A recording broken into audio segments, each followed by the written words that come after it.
सभी YouTube family को राधे राधे, जय श्री राम। आप सब कैसे हैं? स्वस्थ हैं, मस्त हैं, अच्छे हैं? कमेंट में बताना। राधे राधे, जय श्री राम, जय माता जी। शीला लड्डू गोपाल अवधी भाषा पे एक नाच गीत गाया जाती है। अच्छा लगे तो लाइक करना, कमेंट करना, शेयर करना।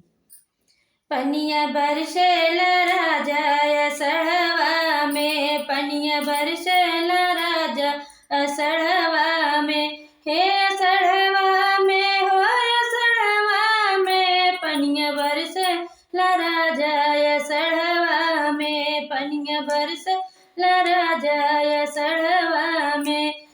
वही पनिया में मोर सासू जी बही गई, वही पनिया में मोरे सासू जी बही गई। जियरा छूटी गए राजा झगड़वा से, जियरा छूटी गए राजा झगड़वा से, जियरा छूटी गए राजा झगड़वा से। पनिया बरसेला राजा असड़वा में, पनिया बरसेला राजा असड़वा में, असड़वा में हो असड़वा में, पनिया बरसेला राजा असड़वा में।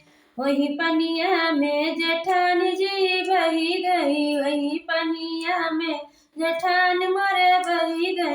जियरा छूटी गए राजा लगवा से, जियरा छूटी गए राजा लगवा से, जियरा छूटी गए राजा लगवा से। पनिया बरस राजा असड़वा में, पनिया बरसे हो राजा असड़वा में, हे असड़वा में हो असड़वा में, पनिया बरसेला राजा असड़वा में।